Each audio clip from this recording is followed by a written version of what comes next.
was talking about LA yesterday. I remembered one thing that happened whilst I was there, and it was not a good thing that happened. It was a loss for me, but I want to tell you about it. I've actually told this story before as a voice note on this channel, but I deleted it the next day. You might learn something from it. It might be entertaining to you, so I'm going to tell you. So whilst I was in LA, I was staying very close to UCLA and all the frat houses. I think my apartment was one street off Gale Avenue. And every morning, I would walk all the way up to Bel Air, and then I would get picked up at the bottom of Bel Air. You're probably wondering, well, why didn't you just take an Uber or get picked up from your apartment? And the reason is because I need my walks. They're really, really important to me. And the walk from my apartment to Bel Air was a beautiful walk, and it felt like I was at university all over again, because I was walking with all these students in the same direction as they went to their respective lecture halls. So it was a really cool experience. And then in the evenings, I would get dropped off. Not all the evenings, it depended on the day, but I'd get dropped off. If I chose for it to be that way, I'd get dropped off at the bottom of Bel Air, and then I'd walk back in the evening towards my apartment. And that was also really, really nice. I have to mention two things. Whilst I was there, I got affiliate membership to UCLA so that I could use their swimming pool. And I'm not even a strong swimmer, but I just wanted to improve my swimming. So that's one thing that I did. And the second thing is that every evening when I walked back, or the evenings that I did walk back, there was one frat house. I actually checked the name, called Theta Xi, who would blast the most incredible music out of their frat house every single evening. And I'd walk by every single evening, or the evenings that I walked by, and I was just so enamored with this frat house because of the music they were playing. I did think, is this all these guys do? As in, don't they have studying to do? But at the same time, I just thought they must be a cool bunch of boys if they're playing this amazing music. I mean, when I say this music was amazing, it was incredible, right up my alley. So one evening as I'm walking by, the music's blasting, I walk past Theta Xi, and about 4 or 5 boys come out of this frat house. And I just kind of nab them, not physically, but I just stop them in their tracks, and I say, "Dear good Sir Lancelot." I didn't say that. I said, "Brigadier Colonel, old chap." No, I didn't say that either. I said, "Good day, gentlemen, what?" I didn't say that either. What I said was, "Hey guys, hi guys." This is, I think, how the conversation went. I said, "Hi guys, I walk past your frat house every evening, and OMG, this music is insane. Do you ever have a party where a girl can attend? Because I really would love to attend one of your parties." And you know, they're young frat boys, and I'm talking to them in my little British accent, and they're just like, "Who is she?" And I kind of look younger than I might be, so I don't know, maybe they think I'm a student at this university, a study abroad student or whatever. I don't know what they're thinking, but they were really nice to me, very lovely boys. And they said, "Yeah, we have a party." And later on I found out that it was that same night, but in my mind they'd said, "Yeah, we have a party coming up and you can attend, just bring ID with you." And I said, "Awesome." and we had a little moment where we all smiled at each other, and it was a sweet moment. And then I carried on walking with a little bounce to my step, excited about attending my first frat party with, I'm assuming, other girls there. So what you should know is that in the UK, we don't have what you guys have in North America. Like, we don't have frat houses and sororities, and it's a very, very American thing. And it's something that I've always thought was kind of cool, although maybe a little bit cliquey. I've always thought was very cool about the American system. So I'm gung ho, I'm ready to roll, my friends. And that evening, I had a free evening that day. I'd been super busy, so those evenings when I was free was a real luxury. My big mistake, shall I tell you my big mistake later on? Yeah, I'll tell you my big mistake later on. So I turn up at this frat house, and I take my British ID with me, which has my age on it, thinking, well, they've asked for ID, and ID I will bring. And there's just this excitement in the air, and all these young people are going in, and there's all these girls. For the first time I see girls outside this frat house, and the bass music is just blaring. It's just so exciting. I'm excited. I'm ready to be the life and soul of this party. So I walk up, there's a guy standing at the entrance to their frat house, and he asks me for ID, and I show him my ID, and he looks at me and he says you're insert age, and you're trying to attend this party. And I said, yes. Is there a problem? And can't remember the details of what he said, but it's in an email that I'm going to read out to you in a second. He wouldn't allow me access to this party. And this boy, this weedy little boy, who was a job's worth, taking his job as a, what are they called, bouncer way too seriously. It's a party at university. Chill the heck out, young man. He's taking his job way too seriously, and I was just baffled. So he repeats my age again, and he says it really loudly this time, and there's now a crowd because everyone's trying to gain access to this party. So he says my name out loud again, and he says, you're blah blah age, and you're trying to enter this party.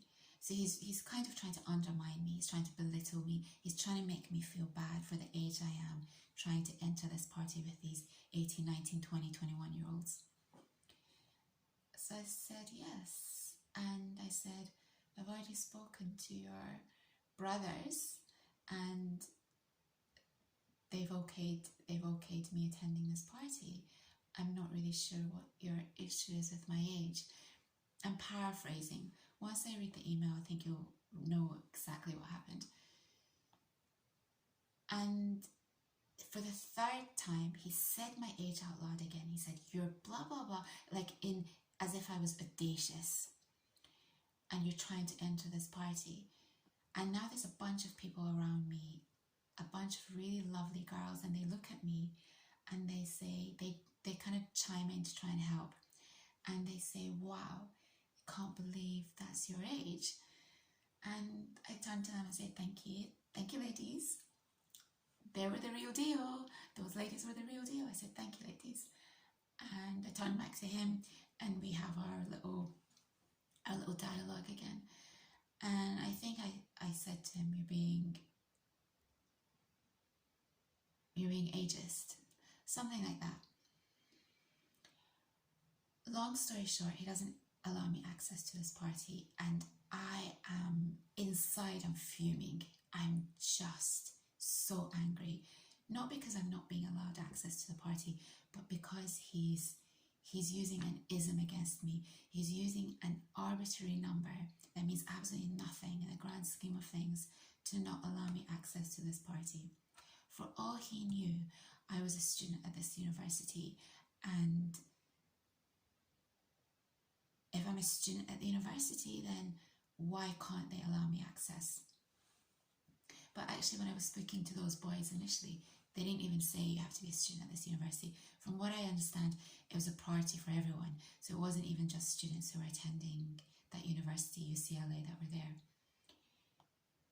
So I turn to everyone and I say, well, have yourselves a very pleasant evening. And I turn back to him and I look at him, and I'm not sure what I said to him, but I'm not going to let this guy think that he's got under my skin. Oh, hell no. So I say something to him in a very pleasant way, but inside I'm looking at him and I'm thinking, you little punk, you're not going to get any loving tonight or at any point in your university years, because you're not a pleasant person. You don't know how to deal with women. You're just not educated. You're attending a supposedly fine institution like UCLA, and you're ignorant and you're lacking in education, and most of all, you're lacking in decency. He could have simply said to me, I'm very sorry, I can't allow you access to this party because of your age. I would have questioned him about why, and blah, blah, blah, that would have been it. But he made a point of trying to show me up in front of these people. And that's what I couldn't vibe with. He was just not a good egg, you guys. So I leave, and inside I'm absolutely livid. I really am.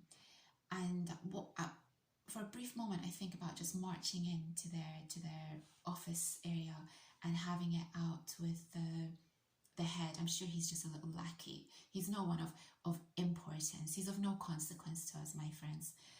But I didn't, and I think the reason I didn't was because there was perhaps a fear that they would say the same thing, perhaps, and it would be like a double whammy that evening. And my time was precious in LA, and I wanted to have fun. And I always have fun, my friends. Wherever I go, I make sure I have fun. So I walked away and decided to do something about it. I just didn't know what at that moment in time. What was my mistake? My mistake was that I should have foreseen that my age could potentially have been an issue with a little punk like him, with a non-cool guy like him, with a job's worth like him. And I should have known that UCLA has decent folk, but they probably have a lot of little entitled punks like him as well. What I should have done was I should have brought my affiliate membership for the university. And I can talk myself out of anything. I could have just said I've forgotten my ID, but this is my affiliate membership. And then if he'd questioned it further, I would have said, I could have wangled myself out of it better that way. His issues seemed to be my age, but I think it was also something else. I think it was the way I spoke. I think he took umbrage with my accent. I think he didn't like how I sounded and didn't like how I presented myself. And it was those prejudices that affected his, if he had any, that affected his common sense. So I'm really angry, I really am. And it's not what I expect of an institution like UCLA. If this is the type of person UCLA is admitting into their university, this is the type of person these frat houses are allowing into their fraternities, then the world has no hope. If people like him, who are probably going to be part of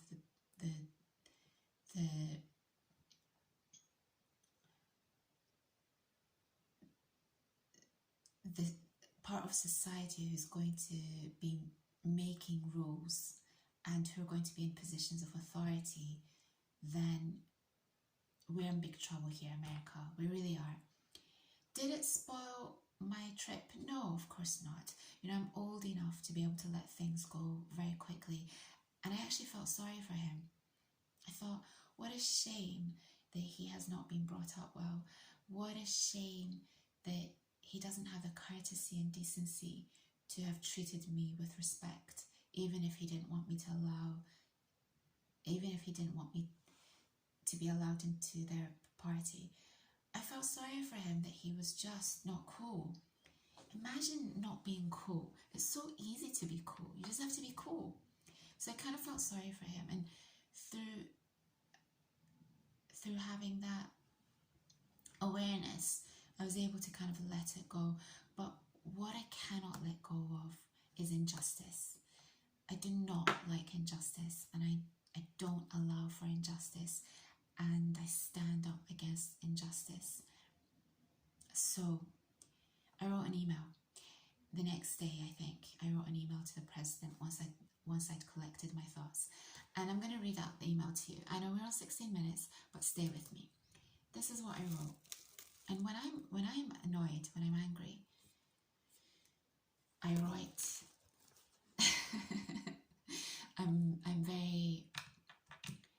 I think my best writing can come from feeling slighted.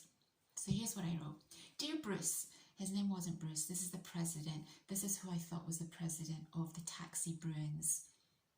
Zeta Phi, if you didn't catch it, my friends, Theta Xi, UCLA, Gale Avenue. This is what I wrote to Bruce. Dear Bruce, I write this letter to you with an uncharacteristic... Let's start again. I need to get the tonnage right. Dear Bruce, I write this letter to you with an uncharacteristic dismay. Last night, I experienced a nasty little moment with one of your members on your grounds as I attempted to gain entrance to a party.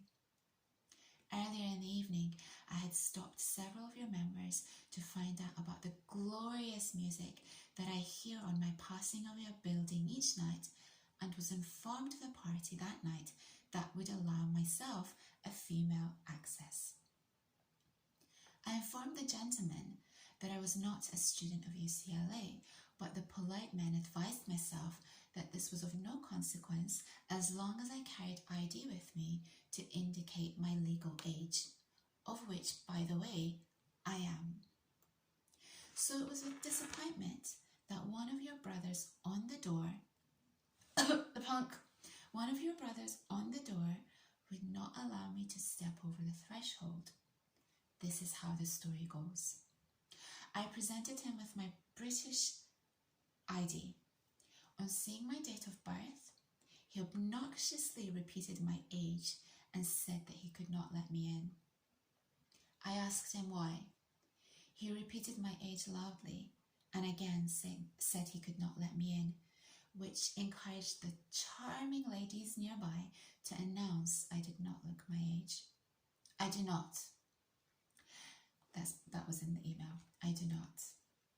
I thanked them and asked him to kindly not declare my age to all and sundry at microphone pitch. He cared little for this request and repeated my age again and said that he could not let me in. There was a nice little gathering by now to catch all the juicy details of this interaction. Interaction. Something I had obviously not wanted. I informed him that he was practicing something called ageism and that I did not think this fair. I asked him why my date of birth was relevant and asked him for a reasonable explanation for not granting me access. This is what he said. I quote, I do not have to give you any explanation for attending my party. End quote. Stress on my. I was quite taken aback by this and informed him once again that I did not think it was fair to judge me on my age and that I would be at the party for little more than an hour and would be of no trouble to anyone. He proceeded to ignore me. No one ignores girl 150. That's not part of the email. Bruce, I would have let this go I really would have. But any type of ism is a scourge on our civil society, particularly from a student that attends the University of UCLA's caliber.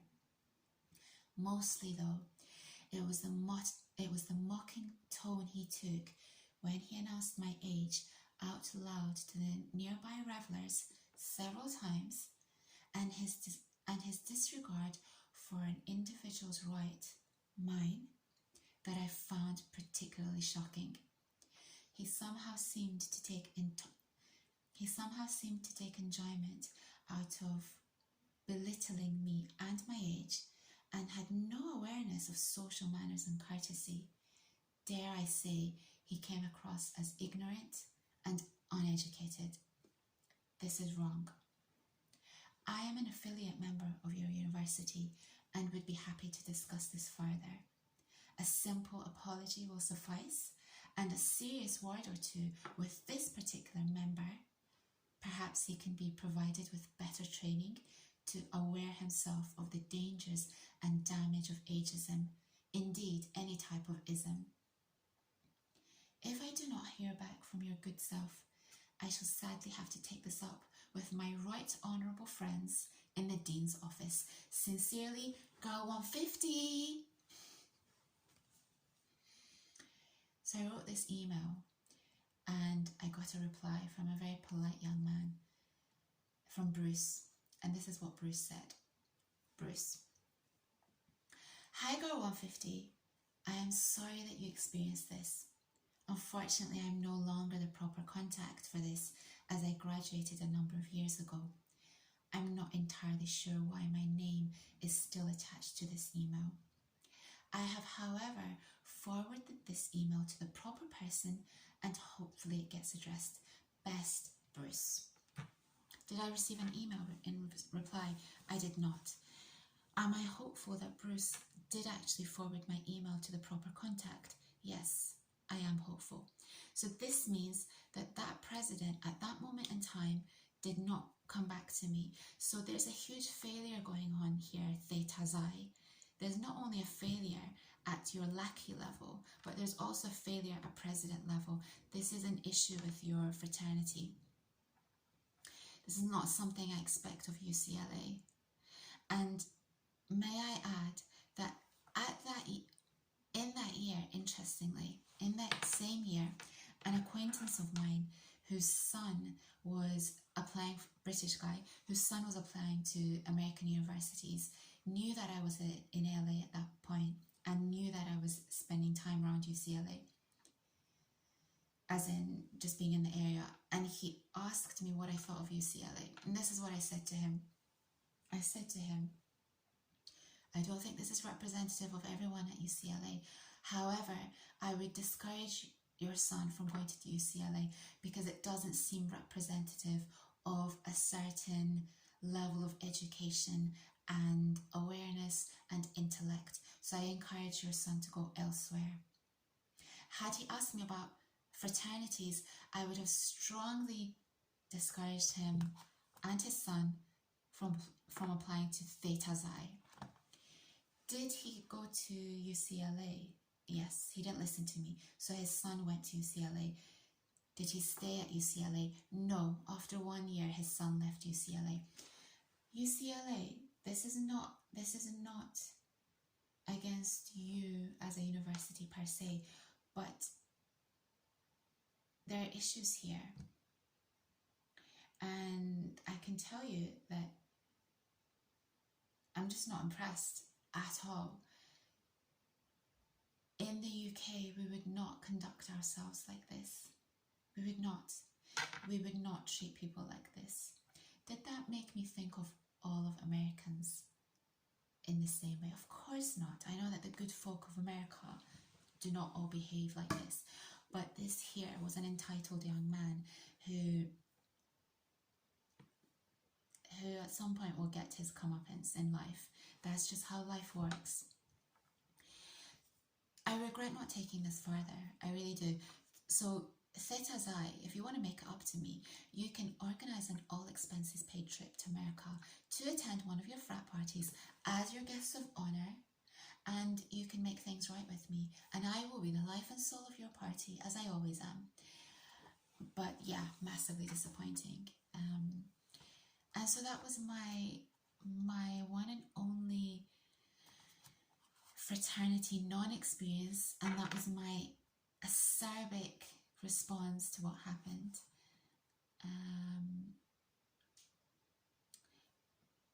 Injustice has no place in society, and standing up for yourself is important. As soon as I wrote that letter, I felt better.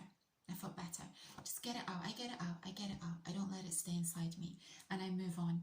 When I think back to that moment now, I've been a little bit catty in this video. When I think back to that moment, I don't hold it against that guy. He was just, you know, I could swear on this channel, but I won't allow him to. In English, we would say, in the British language, we would just say he's a, I won't say it, but yeah, I would have had a lot of fun at this party. Nothing gets in the way of my music. So to have had someone get in the way of my music, not even something, someone get in the way of my music. And you know what's really funny is that I'm not cool with ageism, I'm not cool with sexism, I'm not cool with racism, I'm not even cool with wokeism. But I wish at that point in time, wokeism did exist, because I think everyone would have rallied against him and really pulled him up for being ageist. But unfortunately, at that point, if we can say unfortunately, at that point in time, wokeism hadn't yet taken root in America. So yeah, I should have literally just rocked up the next day to their offices and spoken to someone. I'm not afraid of things like that, but I think I had such a, I'm not really sure why I didn't, if I'm being honest with you. I didn't want to deal with another copycat version of this guy, and I'm thinking, if he's representing this fraternity, I'm sure they're all like that. But Bruce, I hope you did forward my email on, but I appreciated you coming back to me nonetheless. And yeah, injustice is not okay. It's not okay. What did I do that evening? I'm not even sure. I think in my last video I was trying to tell you that Leanne Lahavas was in LA at the same time as me, and I wanted to see her for a very long time, but I actually ended up not being able